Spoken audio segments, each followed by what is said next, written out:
Idza ammanal imamu fa'aminu. Kalau imam mengucapkan amin, maka ikutlah kamu wahai makmum mengucapkan amin. Ghairil maghdubi alaihim waladdallin.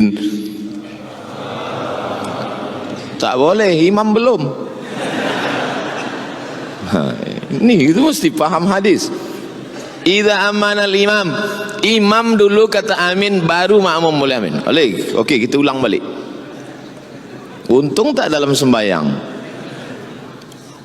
Ihdinas siratal mustaqim siratal ladzina an'amta 'alaihim ghairil maghdubi 'alaihim waladdallin.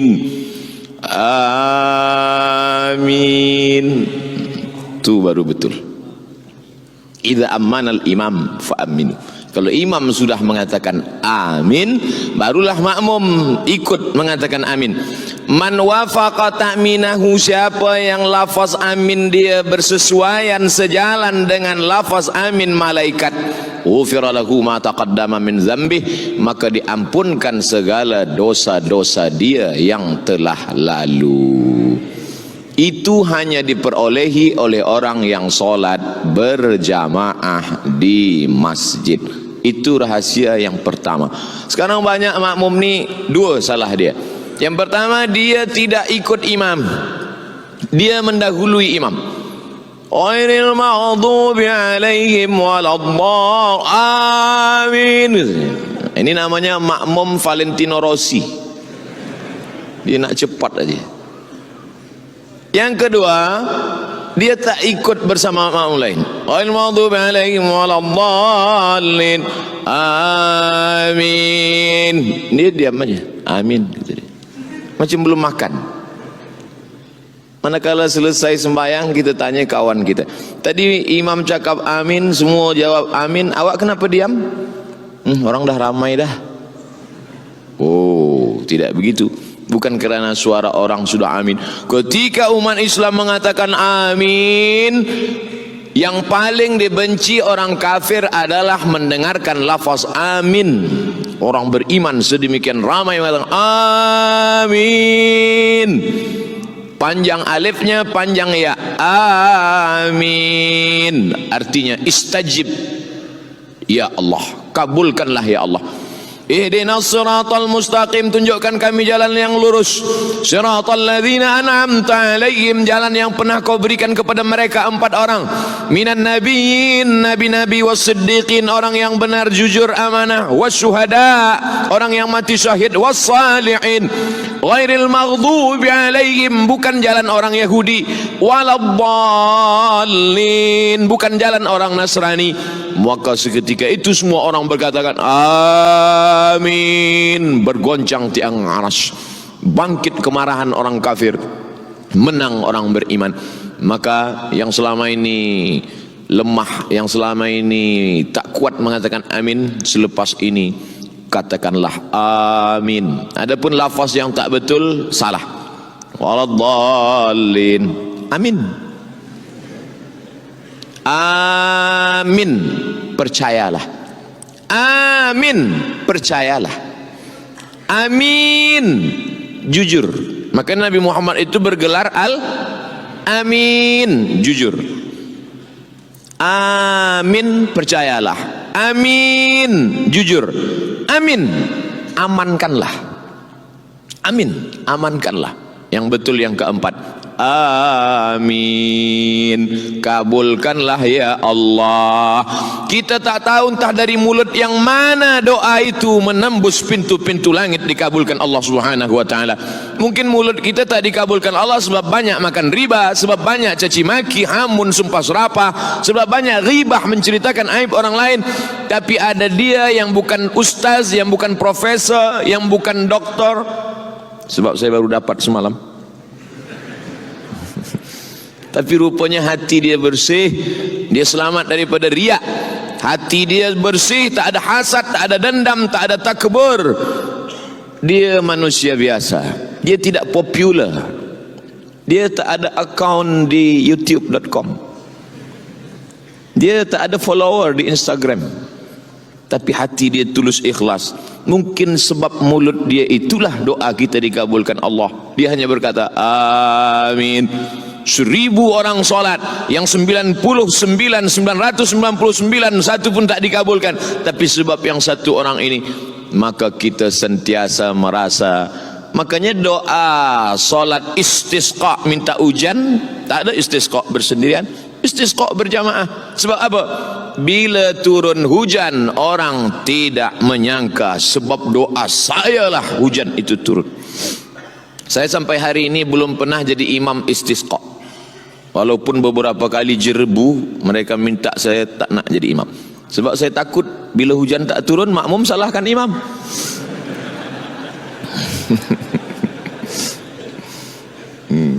Tapi kalau makmum tu mengaji, dia faham, dia takkan salahkan. Sebab tak tahu entah dari mulut yang mana doa tu dikabulkan Allah. Maka berjamaah. Kalau hujan turun, dia tak, oh, sebab saya lah maka hujan ini turun. Cuba kalau bukan saya yang imam, mana turun? Iya kalau turun, kalau tidak. Oleh sebab itu maka ini hikmah yang pertama. Sampai hikmah berapa Ustaz sampaikan malam ini? Saya tak tahu hikmah yang keberapa. 60 minit habis. Sesuai yang tertulis 600 ml. Lepas itu kita jawab soalan 15 minit. Lepas itu kita akan berdoa bersama-sama. Yang kedua, ketika kita solat berjamaah nampak kaki imam, apakah iftirash atau tawarruk? Tawarruk, maaf beribu maaf cakap. Tawarruk rasa-rasanya tak boleh nak dicakapkan, tapi kerana masalah fiqh saya sebut juga. Tawarruk dari kata warik. Warik, maaf kalau silap salah, maknanya punggung, menempelkan ke lantai, maka disebut tawarruk. Yang kedua iftirash. Iftirash dari kata firash. Firash artinya tikar, menjadikan tapak kaki kiri menjadi tikar. Kita tak tahu apa itu duduk iftirash, apa itu duduk tawaruk. Dari mana kita tahu duduk ni duduk iftirash, duduk tawaruk? Dari mata menengok kaki imam. Makmum saf pertama menengok kaki imam. Selama ini dia salah duduk iftirash dan tawaruk, dia betulkan sebab dia tengok kaki imam. Yang saf kedua menengok kaki makmum saf ketiga. Apa pula saf ketiga?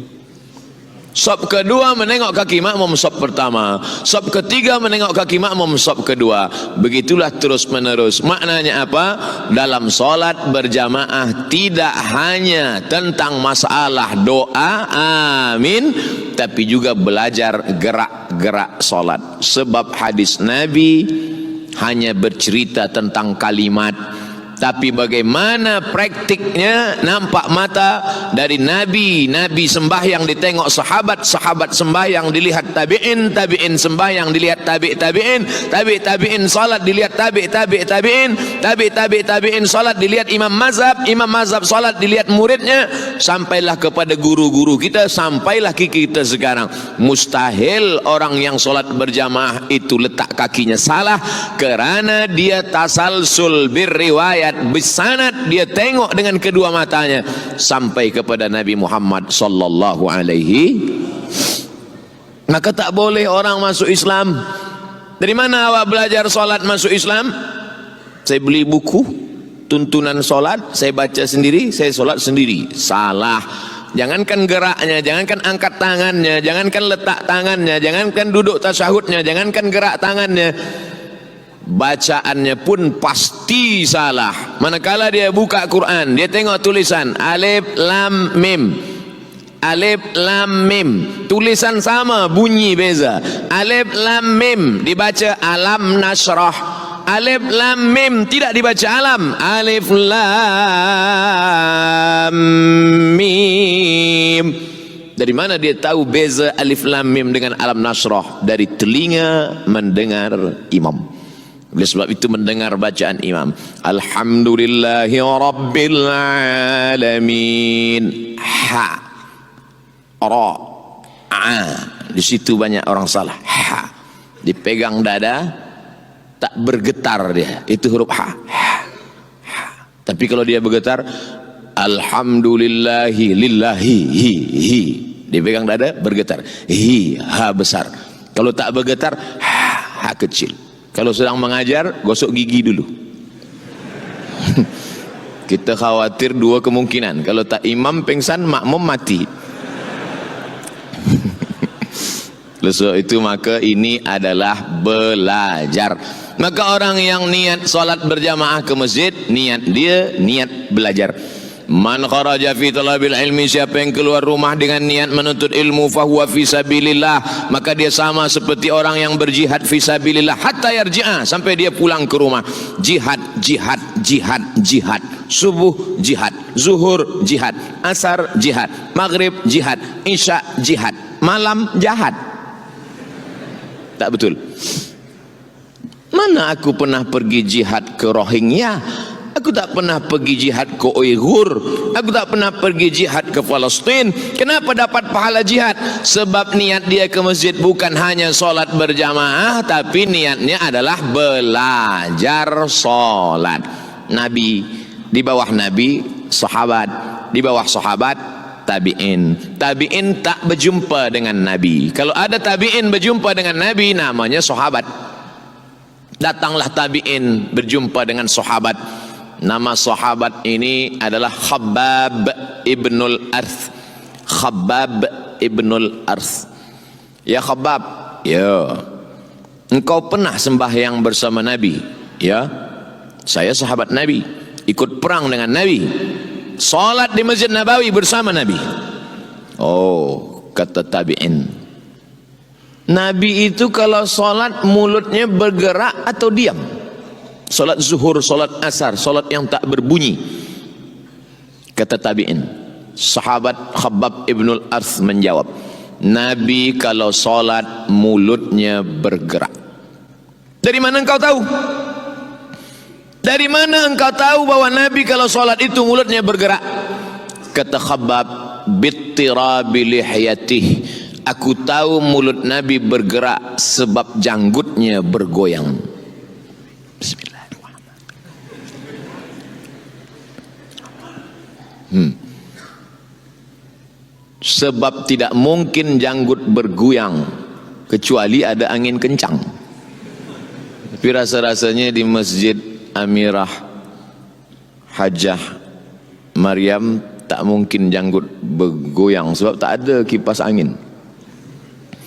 Dari mana sahabat tahu? Sebab dia nampak janggut bergoyang. Janggut bergoyang sebab tulang dagu bergoyang. Tulang dagu bergoyang sebab mulut melafazkan Bismillahirrahmanirrahim, Alhamdulillahirabbil alamin. Sekarang banyak orang solat mulutnya diam. Bila mulut diam, mata menengok lampu pula. Cantiknya. Salah satu yang menjaga kekhusyuan hati adalah dengan melafazkan. Beza antara membaca, dalam bahasa Melayu membaca, tapi dalam bahasa Arab beza antara membaca bergerak mulut dengan tak membaca. Kalau mulut membaca bergerak, Assalamualaikum, namanya qiraah. Tapi kalau baca mulut tak bergerak, mutala'ah. Mutala'ah artinya tala'a yutali'u mutala'ah, mata menengok tapi mulut tak bergerak. Sekarang banyak orang disuruh qiraah tapi yang dia amalkan mutala'ah. Salat bukan mutala'ah tapi qiraah. La salata, tidak sah salat liman lam yaqra' bi Fatihatil Kitab, bagi sesiapa yang tidak qiraah, bukan mutala'ah, bukan mutala'ah tapi qiraah. Makanya orang yang qiraah salat zuhur asarnya pasti lama. Bismillahirrahmanirrahim, wadduha wallaili idza saja. Tapi janganlah dengar macam itu pula. Tapi jangan pula sampai pakai lagu macam qari. Bismillahirrahmanirrahim. Biasa, jangan terlampau cepat, jangan terlampau. Sebab bila kita baca di mulut pasti satu nafas satu ayat. Bismillahirrahmanirrahim, Alhamdulillahirabbil alamin. Tapi kalau tak dibaca di mulut, satu nafas satu Fatihah. Satu nafas 3. Satu nafas tu boleh isinya 3. Iftitah, Fatihah, ayat. Itu namanya Johan. Oleh sebab itu maka solat ini adalah niatnya untuk belajar kepada imam. Kita tengok bagaimana imam mengangkat tangan, bagaimana imam mengangkat tangan, Allahu Akbar, Allahu Akbar, hatta yuhazi uzunaihi, sampai setentang dengan telinga. Allahu Akbar, setentang telinga. Tapi ada pula hadis mengatakan sampai mangkibaihi, sampai bahu. Betul, sebab Nabi banyak kali salat. Mazhab Syafi'i dia ambil sampai telinga, saya pun ambil sampai telinga. Allahu Akbar. Tapi ada pula orang sampai sebahu. Saya tak salahkan dia, sebab dia mungkin. Tapi bila kita tahu masyarakat ini mazhab Syafi'i, maka kita pakailah riwayat Imam Syafi'i. Sebab kalau kita pakai riwayat lain, nanti itu akan menimbulkan fitnah. Tak boleh masuk jadi imam di masjid ini tetamu siapapun dia, walaupun jubahnya 3 lapis, walaupun sorbannya sebesar entah sebesar apa. Tak boleh, kecuali imam itu yang mempersilakan dia.